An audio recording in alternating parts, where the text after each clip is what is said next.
Welcome to Basically Sci-Fi, the short story podcast where we tell stories that you can basically call sci-fi. I'm Jared, I'm Todd. And I'm Adam. and today we have another story from me about some nonsense. Who knows? That's probably what I'll put in the description. That is what you put for the last one you put up. Did I? Yeah. I think it says various nonsense is discussed. Yeah, well, it's not incorrect. It's not. Are you talking about like the this part of the show where we talk nonsense, or like in the story though? Oh, That's the both. part I didn't Both, definitely both. Well, I'm looking forward to that then. Yeah. Love me some whimsy. Oh, whimsy and early childlike wonder and awe. I really miss that kind of shit.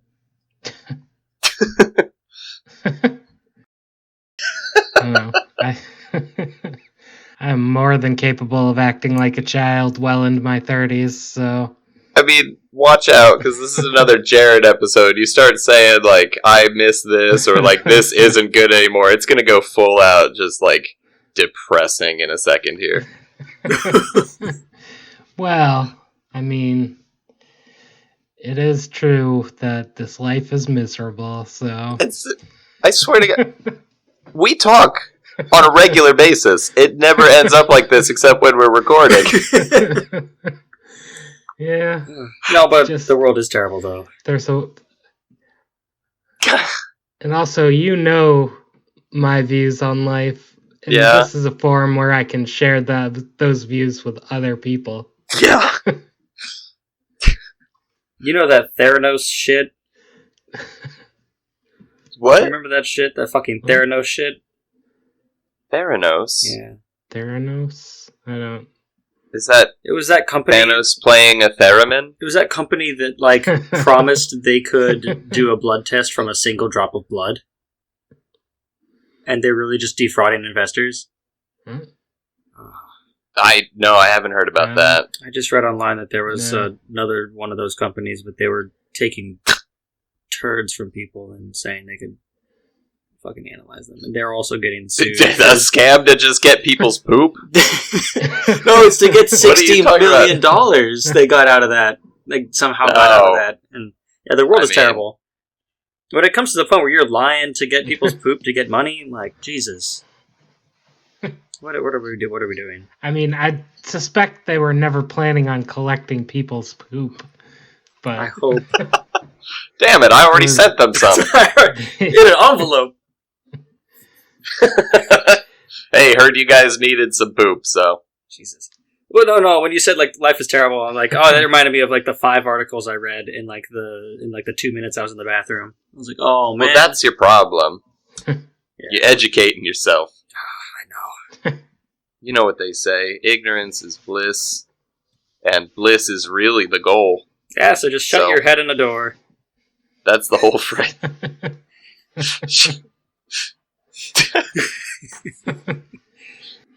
Remember that time that we, as a chorus, did scat?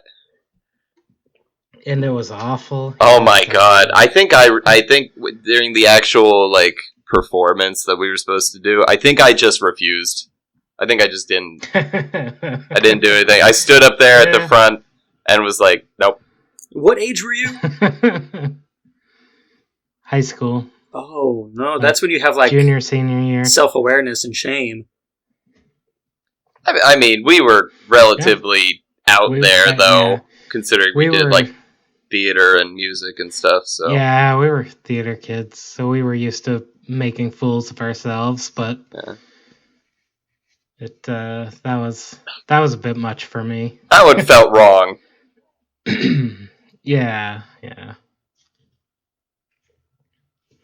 Especially since the instruction was do scat now. She didn't teach us anything. She was just like, we're just gonna do it. You do it. You guys know what it is. All of you do it. Yeah. Oh my god. Yep. So yeah, I don't know, 30 seconds of just poop sounds. It's not called scat because Hey. it's poop sounds. That's not why it's called scat. Jared, have you got about 20 minutes of poop sounds? Except like a story? Oh, probably. Sweet. I thought you said we didn't have a scat podcast. So that's... Yeah, but then Todd brought up high school. Yeah. And, you know. Anyways, my story this week is called Up, Up, and Away. Now, that's a title that's never been used before. Exactly. Just like all of my titles. This was convenient because I wrote it a few months ago. The title. Usually I write them moments before we start recording. So you had time, but you went with it anyway. Yep. Definitely did. Yep. Hey, commitment is a very important personal skill. I was gonna call it something else. I forget what, but I thought of it earlier, but it had absolutely nothing to do with the story. I just thought it was a funny. Oh, I was gonna call it. This one's magenta and this one's blue.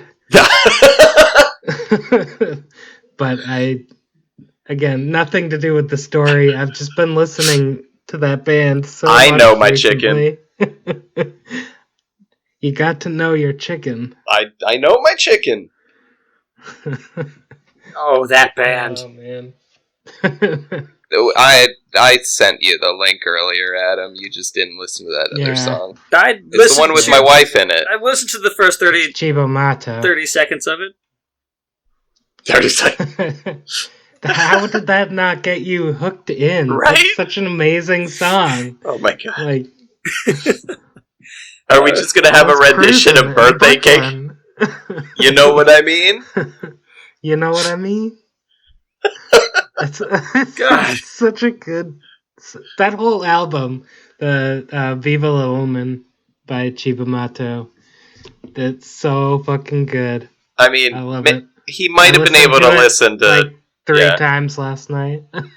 He might have been able to listen to Know Your Chicken, but 30 seconds of Birthday Cake might be enough to dissuade you from listening to that. That song is also excellent, even if I only think so because I had to listen to it dozens of times while playing Jet Set Radio Future.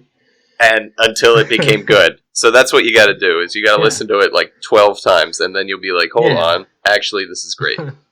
Isn't that just like Stockholming yourself with music? It also takes about that long to realize what she's saying, because it's real broken English, but yeah, it's just so funny. It's awesome. So that's it. This story is called that one was magenta, the other was blue. Yeah, sure, why not? Except then we won't be able to use that title later, so... Okay, think about it. Yeah, well, we can just... That whole song is quotable. We can use different lyrics every week. For, just work our way through the entire song. And also base our whole stories around them. Hey, everyone, welcome to the Chibomato fan fiction podcast, where we write stories based on the works of Chibomato. Who is that, you ask? Is that a classical author? In a way. No way. One of the members did the voice for one of the Gorillaz characters. Yeah, Noodle. The Gorillaz characters talk? Yeah. Yeah, occasionally. I thought they're singers. Sometimes. Also, I mean, would that have been during the live performances? Or just animated, the bits? I think just animated, but I'm not positive. Yeah, I want to look into that. That would have been awesome. Previously, 61 Alabith was a dying world. Its people building an ark to escape with the aid of their neighbors in the next dimension over, Fibula 16. Happel was discussing some of the technical aspects of the technology that the cult of Joes had studied over the years. Well, there's this one. It just looks like a rock in a box with a bunch of wires coming out of it, but it's really hot, so maybe we could use it as a heat source? Joe's understanding of the items was a little more lacking than Happel initially hoped. But even a fool can accidentally come up with good ideas sometimes. This was not one of those times. I was gonna ask. That is a radiation synthesizer. I don't know what they would have used it for, but it would just cause cancer and make whatever section it was stored in uninhabitable. Happel is always proudest when showing how much smarter he is than the person he's talking to. And while he was doing so, they were interrupted by another scientist, Glorda, who had just found what she initially thought was an old cryogenics tube, but upon closer inspection had turned out to be a genetic resequencer. Sorry to interrupt, Happel, but I think I may have found the solution for your concerns about potential incestual tendencies involved with generational space travel. Oh, excellent. Let me see. Glorda showed him the machine, and together, with some help, or possibly hindrance, from Joe, they managed to power it up. They placed a small cat inside, cats being much more ethical test subjects than rats, given their abundance and genetic similarities to Alabithans. When they ran the machine, 2 cats came out of the production end, which, when tested, showed the clear distinction you only find with rigorous gene splicing, or a healthily diverse breeding stock. Satisfied that concerns of this nature were now resolved, they sent the sequencer to be installed in the medical center. I suppose it should be explained. Most of the concerns with breeding stemmed from a large segment of the population wanting to enter cryosleep, so they could just walk out the other side with a new homeworld and not have to deal with potentially spending the rest of their lives on the ship. Well, yeah. You're making it sound like they're being really selfish here, but I mean, me too. I wouldn't want to do that. Yeah, I suppose. Some people had to remain awake to maintain and pilot the ship, though, and so would need to be replaced eventually if the voyage takes long enough. This genetic resequencer was just a way to ensure a healthy population. Content at the start of their day, Happel, a couple of Joes, and Glorda sat down to a lunch of some nice cat tacos and started discussing their next moves when Randall returned with his delegation from Fibula. Hey everyone, good to see you again, Randall said. The Fibulans have agreed to produce parts for the Ark. We just need to send people around with some specs, designs, and any raw materials we can spare to some of their production centers so they can get to work. I've brought Benji here along to help sort out the details as far as where to send what and whom. Very well, replied Happel. We should send some scientists and engineers to each of their production centers to coordinate the necessities. But oh, where are my manners? Would you like a cat taco?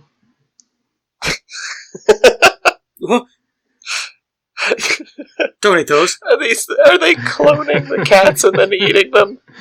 Yep.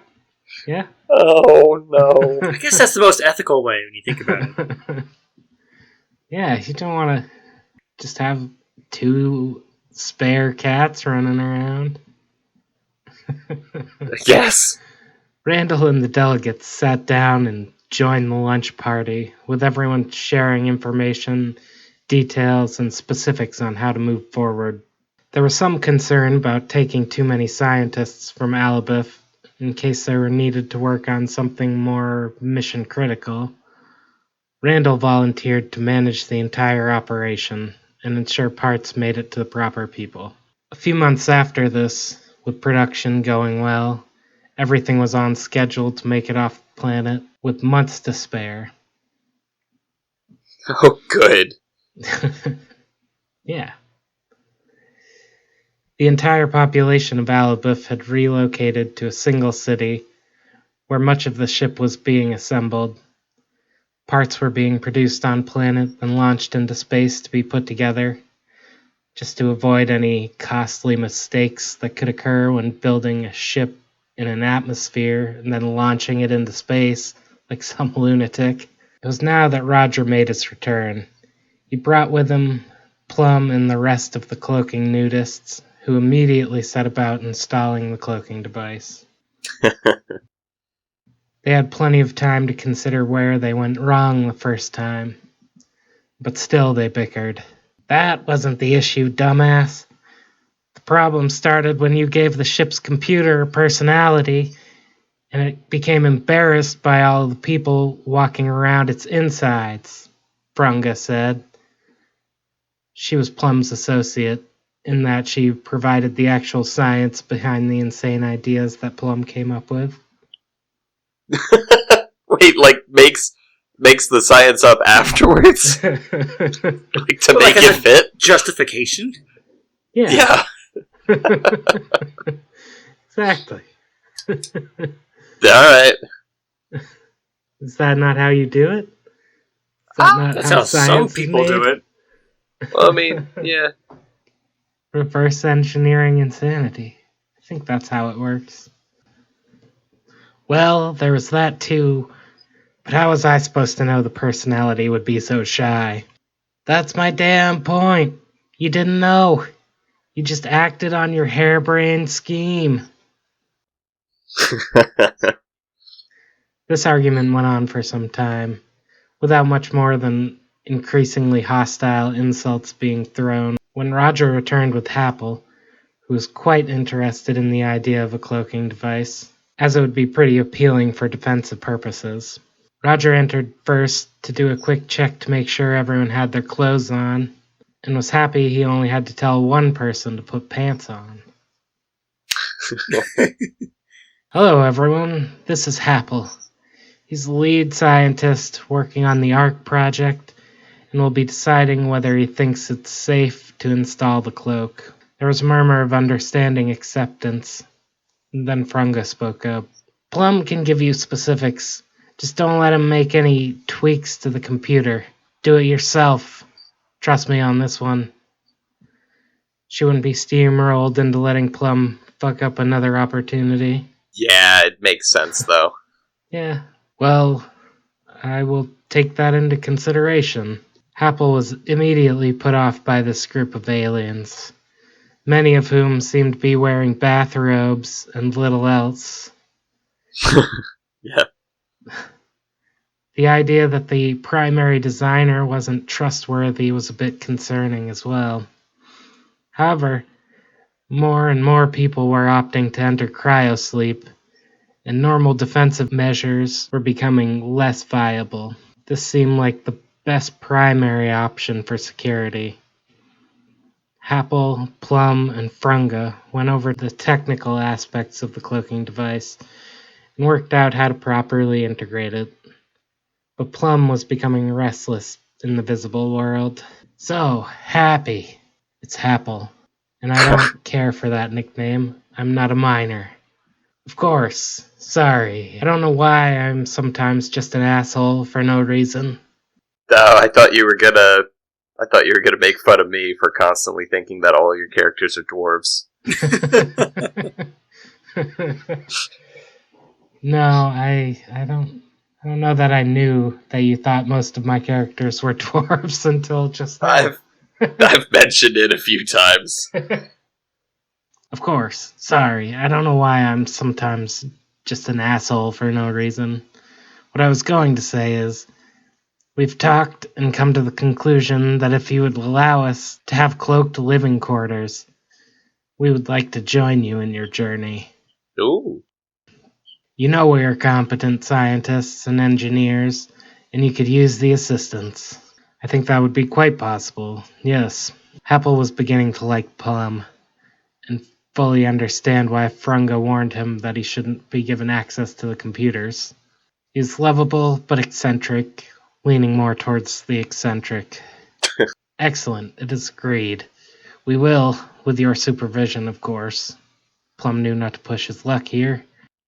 Install a cloaking device. Shouldn't take long. Do they have the ability to, like, reproduce the technology, or do they just have that one cloaking device? They got the one off of the previous ship, but they are the scientists that engineered it, so they would be able to reproduce it. Oh, okay. Say? Okay. Yeah. You're right.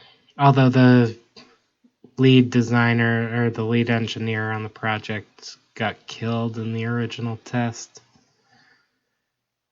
But I was assuming they'd be able to reproduce it. Yeah, that makes sense. Yeah. Very good. Now, I must go meet with Randall. He's coming back with the final shipments from Fibula. They parted ways, and the nudists went about installing their cloaking device and laying claim to a block of quarters where they could live in comfortable invisibility. Randall was just returning with this final shipment. It was mostly odds and ends for smaller projects, but more importantly, it was the arrival of the maintenance robots that had been designed to help those who stayed awake keep the Ark fully functional and clean. They'd been programmed to be curious to a fault, and were already getting on people's nerves. Randall thought he might talk to Happel about adjusting their personalities later on. With the maintenance bots in place, however, it was time to gather for a launch ceremony. Randall and Happel were on a stage facing a small crowd of people, as most of the population had opted to cryo-freeze themselves, and many of the rest were making last-minute adjustments. Pretty much everyone you know was there, though. Plum and Frunga were off to the side. Benji, the Fibulan scientists, had decided to join the Alabifans in their journey, along with some of the Joes, and some other folks from Fibula. I can picture it. I'm really getting vibes from the end of A New Hope. Yeah. Everybody's there. Roger was there just to see them off, much to the Joe's relief. He had no interest of leaving his job right now. Happel settled the crowd, unnecessarily, as they were all pretty quiet. Today we depart our homeworld and make our way into the great unknown. It will not be an easy trip, and we may never see a homeworld ourselves, but future generations may, assuming no one fucks us up along the way. Seeing no issues with leaving it at that, Happel gave the signal to depart, and the ship moved slowly out of its construction port. As Roger departed, he noticed how wonderful the design turned out, with two giant spherical cryo chambers at the end of the long hydroponics corridor, with the half-circle bridge and crew quarters at the end. At the end of that, with engineering and defenses seamlessly interspersed where necessary. Roger made his way back to the portal, where he was greeted by a swarm of Joes, armed with pitchforks and hastily scrawled signs. "I'm afraid they've already left, folks," Roger said, correctly assuming they'd come to stop the launch and drag him back. Correctly, yeah. Yeah. Yeah. Yep. "I'm just on my way back to the capital to explain this to your leaders. Would you like to join?" "Oh, well, all right then. We brought some rope to drag you. Are you sure we can't just tie you up for now?" Some of the folks were really looking forward to that part, one of the Joes asked, and everyone seemed to agree with the idea. "If it means that much to you, sure."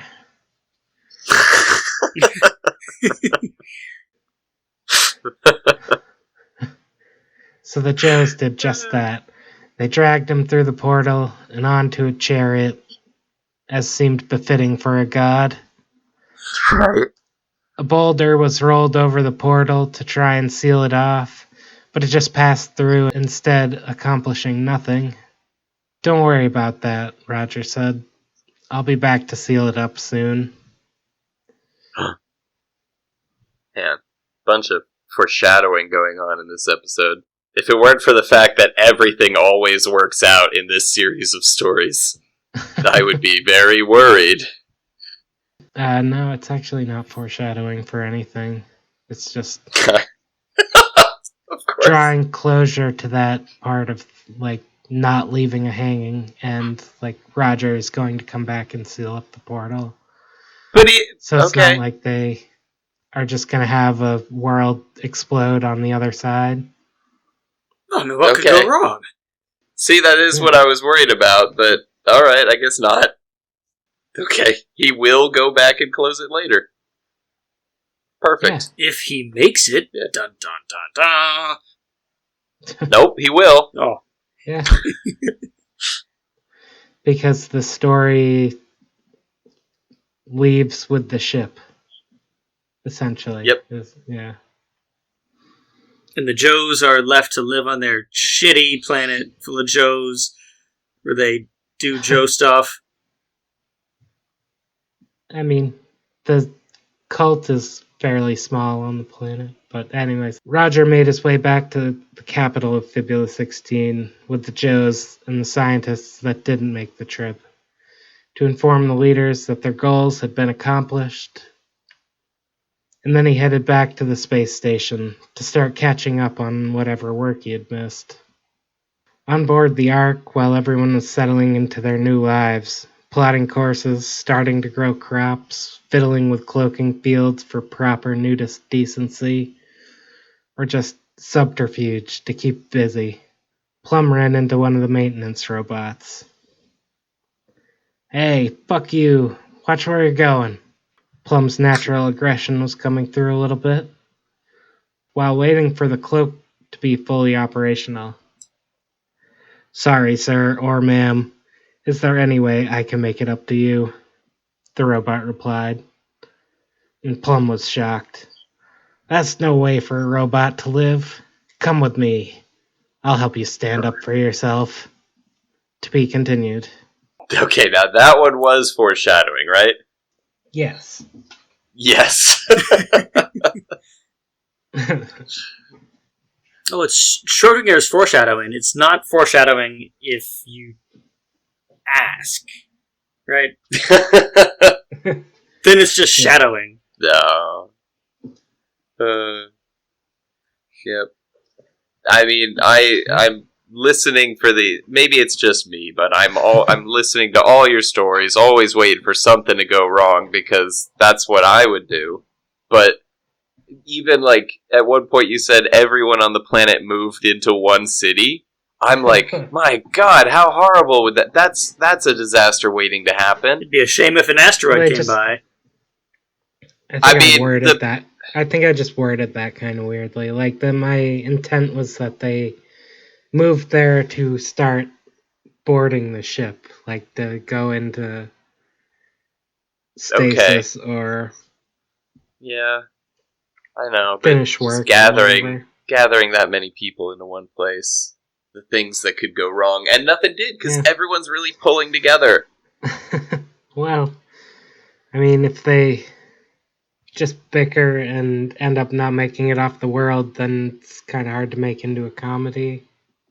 Oh yeah, and when we've got like a real world where when we've got a real world where problems happen and people could just easily do something to fix the problems, people always fix the problems.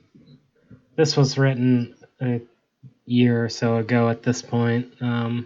Yeah. So like just starting a fever pitch of Trump noise and bullshit, and just maybe there could be a happier ending than what we got.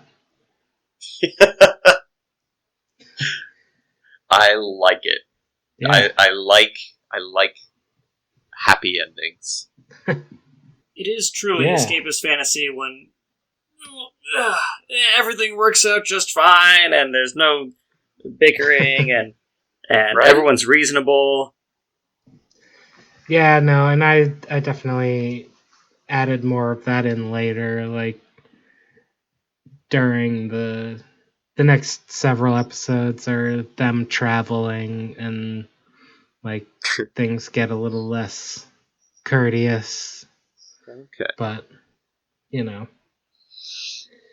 Because it's yeah, I mean, yeah, like you said, it's escapist for me at least. Like thinking maybe it people makes can sense. work together and do something decent, but looking at the real world and knowing it can't happen. So why not make up a world where it can? That it makes total sense to me, and especially if I put things in terms of like video games.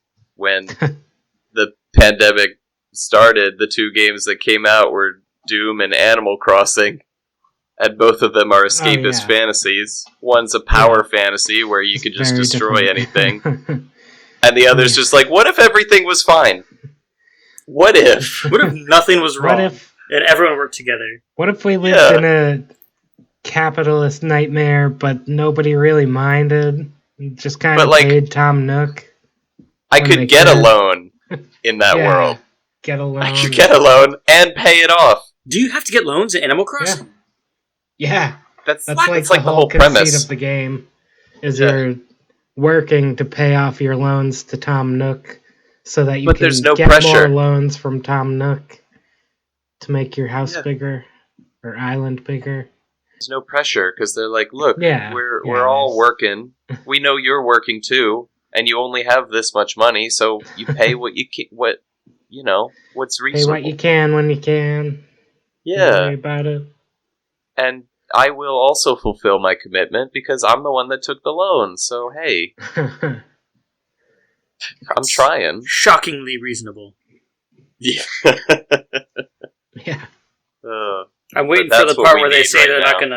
not gonna fucking give your spouse your land when you pass away or whatever or something. There's got to be some kind of hook, some kind of catch here. No, Nope. What? I mean, Sorry. nobody dies in Animal Crossing. That They you just know of. move away. They just move away. They just move. Okay, Sorry. cue the game theory. Like Yeah. characters in Animal Crossing don't move away. They were murdered. By Tom Nook when they can't pay their loans. Couldn't pay their debts, so they got some concrete shoes and went to swim with the fishes. But then they made a bunch of money collecting fishes and could pay Tom Nook. Thanks for the cement shoes, Tom. Yeah. Turns out cement shoes are really Really? good for walking. Yeah. Underwater. Yeah. Where all the best fishes are. It was also very thoughtful of him to give us plenty of oxygen. Yeah. Scuba suits and everything. He's like, you're going to need this to work, so I'm not going to charge you for it. But just get me them fish. Yeah. Not like me, where they're not going to pay me to travel to the place where they want me to work. And they're not going to For give you them. no goddamn oxygen either. Nope. I should be happy I'm getting money. Yeah. Obviously. Well, hey, Uh, that was great. Yeah. Adam, you got anything else to say about his story? I have a feeling those nudists are going to cause trouble. That's what I want to say. I hope so. I mean, Yeah. imagine living with a bunch of like weird, pervy nudists who also want to be invisible. I don't So think like they're you could pervy. just bump No. into some naked dude walking down the thing and not even know it.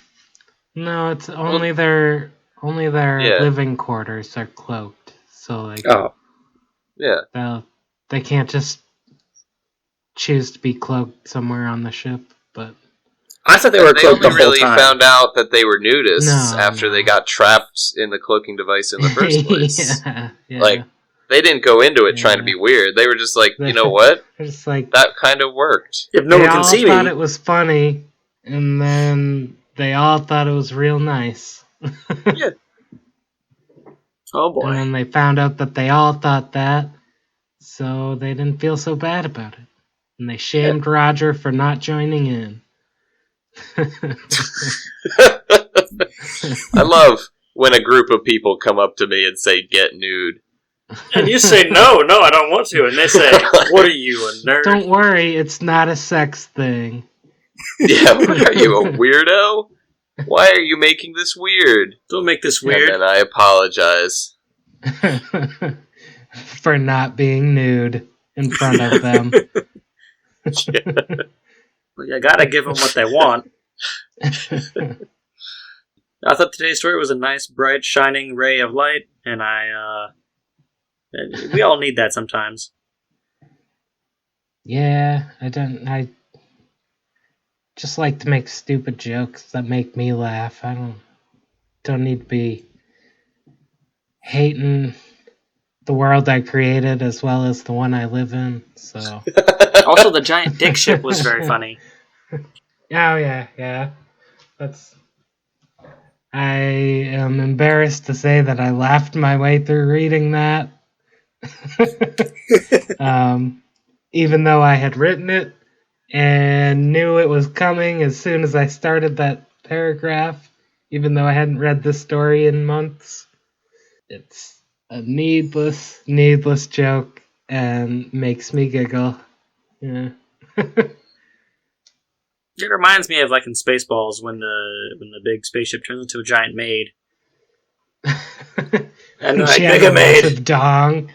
No, what? She has a massive vacuum. No, different movie. Sorry. Yeah, no, the massive vacuum, and she sucks up the oxygen and the trees from Druidia, yeah. Druidia, yeah, the Druish princess. That's right. Yeah. What else would it be? Yeah. Good old Mel Brooks. Yeah. Yeah. Anyway. And we're allowed to laugh at it too. Yeah, I mean, I definitely laughed at every joke he ever made. I fucking love Mel Brooks. So. Why doesn't he make more movies? I think he said the sheriff is near. Oh. He doesn't make movies now because he's like 125 years old. Right? Yeah. Right. I'm sure that he would if he could. He does the occasional guest spot on shows and movies still, but yeah, I'm sure he would if it were reasonable. But oh my god, I mean, The Producers was the funniest thing I've ever seen. Oh yeah, oh my god, saw that on Broadway. Oh yeah, we did. Yeah. It was freaking great. Hilarious, yeah. It's a great show, great movie. Yeah. Yep. Great live performance. Truly was springtime for Hitler in Germany. Good Jesus. I have not seen The Producers, so that got me. Like, I didn't know what it was about, so you're just like, yeah, I was like, excuse me? Yeah. Yeah. Oh, man. This is the episode we should have broke into song a few times, though. Chibo Mato and Springtime for Hitler.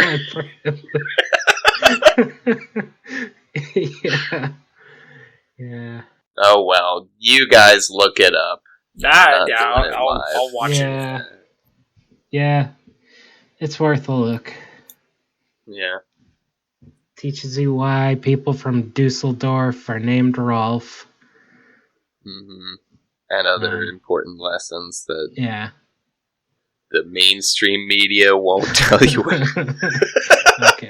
And on that note, I don't know. I'm done. Check us out on or like, comment, and subscribe. Do that.